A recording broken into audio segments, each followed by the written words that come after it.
So let's bring in some breaking news. Hamas has responded to the latest proposal for a temporary 60-day ceasefire in Gaza. The group says their response is positive and the movement is fully prepared to immediately enter into a round of negotiations regarding the mechanism for implementing this framework. So a positive response from Hamas and prepared to enter a round of negotiations regarding the mechanism for how it might be implemented. Let's bring in Hani Mahmoud, who joins us now from Gaza City. So, Hani, we don't yet know where this is going to take us, but if, at least in the first instance, it seems to be a positive response.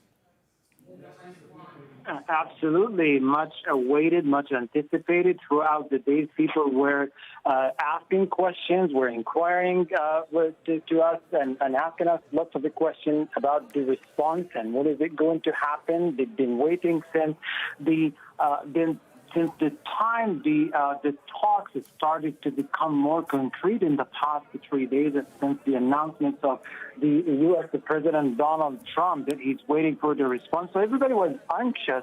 We don't know yet where is this going to take us, or whether this a response by Hamas that appears to be positive to enter serious rounds of negotiations is going to bring down an end to the ongoing killings, for example, or disappearance of the drones that are hovering everywhere, or the reports of ongoing heavy artillery and the ongoing shooting at people who are waiting for aid, food, and distribution points. None of this is clear right now, but at least it's the first step forward for something more serious. And based on what we have been hearing and reading from different platforms, that it is going to be Monday, the day where things are going to be much clearer for everyone.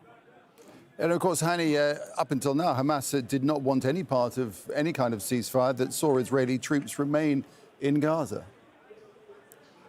Yeah, absolutely. They are still everywhere across the Gaza Strip, and the term about the Israeli withdrawal from across the Strip is not going to happen in a blink of an eye, per se, because it will take time, and we know there is an Israeli sort of refusal to withdraw immediately from these areas. We know it's going to take time. It's going to take effort to remove these occupying forces from areas that they have been occupying for the past month. They have been operating aggressively.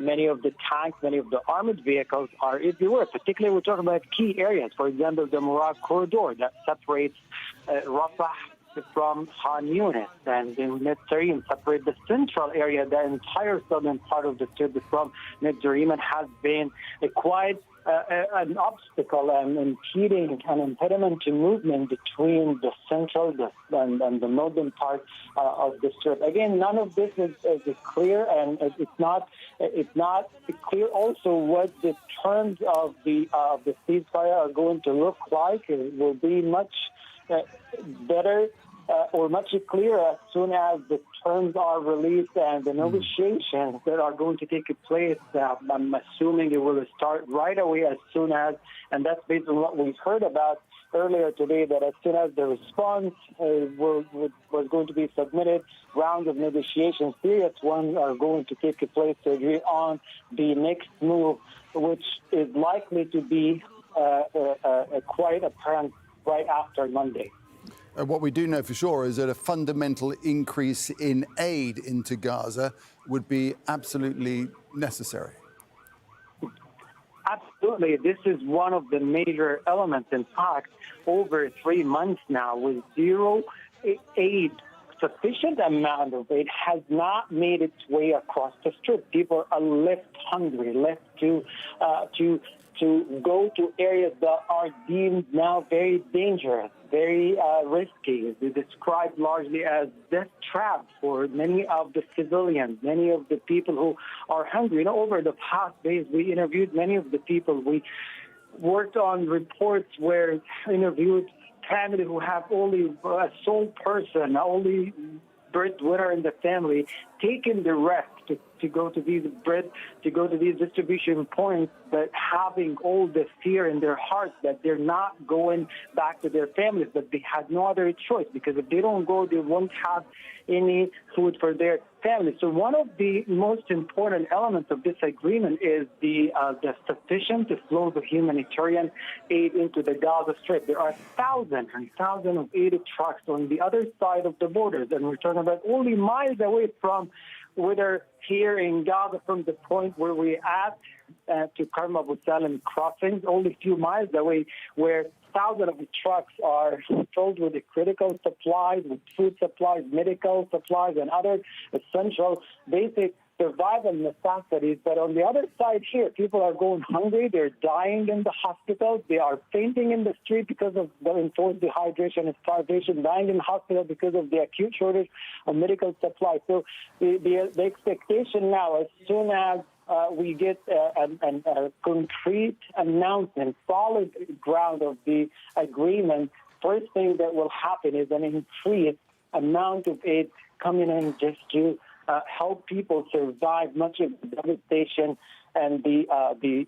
critical conditions, difficult living conditions created by these past months. Also, an important element is not going back to the same mechanism that only allowed to trickle amounts of aid, where the expectation it will be more than 200 trucks a day, because that's what happened on the first phase of the ceasefire back in January. That there was a number of trucks filled with aid was agreed upon, were agreed upon to enter the Gaza, but the Israeli military stole that and reduced the number into only a couple hundred instead of 500. And just to remind our viewers, Gaza in pre-October 7th was in need of, on daily basis, between 600 to 800 trucks to come in every single day. Now, over the past month, we did not see that happen. We've seen a trickle amount of aid, a trickle number of trucks coming in, and that's the part that made life very difficult for people. And as of now, the expectation is this is going to be increased in a way that will pretty much respond in a positive and a proper way to the greater demand that created by these months of devastation and destruction. Yeah, well, aid could not come soon enough. All right, let's leave it there for now. Hani, we'll speak to you a little bit later. Let's cross now to Hamdah Salhut, who's in Jordan's capital of Amman. And she's there because the Israeli government has banned Al Jazeera from reporting inside Israel and in the occupied West Bank. What are you hearing, Hamdah?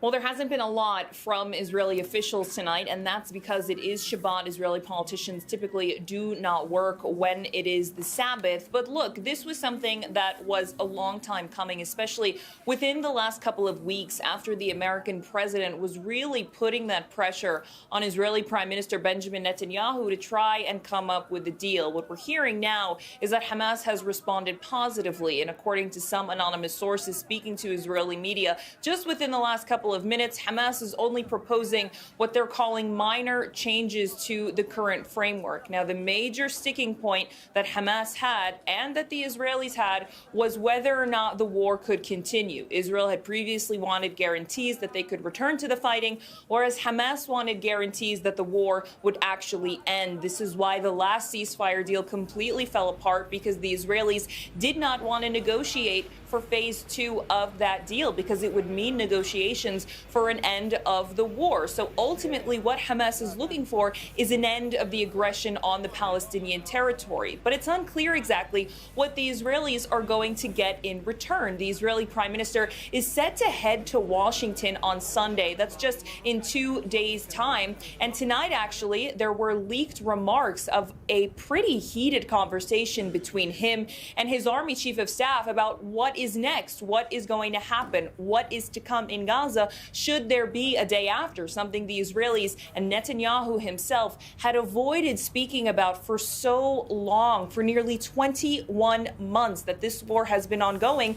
Netanyahu and his government never gave any sort of vision for what is going to happen once this war ends. And in fact, up until these last few days, he had never signaled this willingness, this flexibility, or any sort of eagerness was to end the war. He had always touted this term, absolute victory, that there were objectives that Israel needed to achieve, that there were goals and other missions that Israel needed to accomplish inside of Gaza that they hadn't yet done.